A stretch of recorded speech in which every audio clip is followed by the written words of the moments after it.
Hello viewers, আশা করি আপনারা সকলেই ভালো আছেন।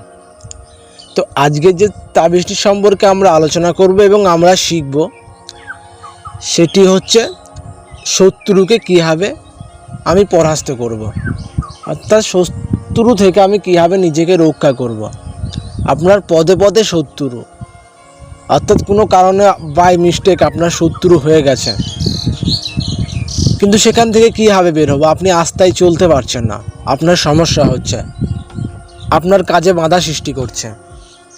তো সেটা খুবই সহজে আমরা সলভ করব। এটি বহুবার পরীক্ষিত ভিন্ন রকমের একটি তাবিজ, যেটা হয়তো ইউটিউবে দেওয়া নেই কেউ, হয়তো আমি প্রথম দিচ্ছি। তো যাই হোক, এটাকে আপনাদেরকে সাফ সুতরাভাবে করতে হবে, তো 100% কাজ হবে, কারণ এটা পরীক্ষিত। আমরা এগুলোকে দিয়ে কাজ করে থাকি, হয়তো শুধু এটাকে দিয়ে কাজ করি না, হয়তো আমাদের আরও অন্য কিছু প্রসেস আছে, সিস্টেম আছে, সেগুলো আমরা ধীরে ধীরে আমরা আলোচনা করব। যারা সাবস্ক্রাইব করেননি তারা অবশ্যই সাবস্ক্রাইব করবেন, কারণ আমি নিয়মিত শিখাতে চলেছি। কারণ আমি চাই আমার সমস্ত দোস্ত ভাই বন্ধু সবাই শিখে মানুষের উপকার করুক, মানুষের সেবা করুক, মানুষের প্রবলেমগুলোকে, সমস্যার সমাধানগুলো মানুষ নিজেই যেন সমাধান করতে পারে এবং একে অপরের সাহায্য করতে পারে। তো ভিডিওটি আপনারা নকশাটা আপনারা স্ক্রিনে দেখতে পাচ্ছেন। তো এই নকশাটিকে আপনাদেরকে নিম পাতা মুখের মধ্যে রেখে শনিবারের দিনকে সন্ধ্যার দিকে লিখবেন,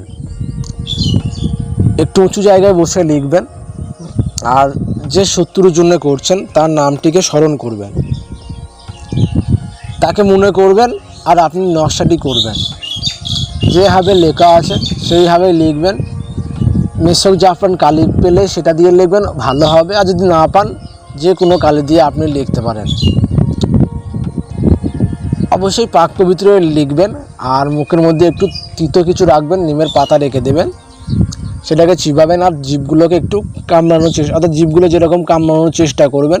কারণ কথা হচ্ছে, যখন আমরা কোনো দুশ্মনকে দেখি তখন আমাদের দাঁতটা অটোমেটিক্যালি লেগে যায়, তাই না? কারণ আমাদের দেখুন মুখটা কেমন একটা করে, তো সেরকমভাবে করবেন আর নকশাটিকে অঙ্কন করবেন, আর আপনার উদ্দেশ্য ঠিক রাখবেন। আশা করি কাজ 100% হয়ে যাবে।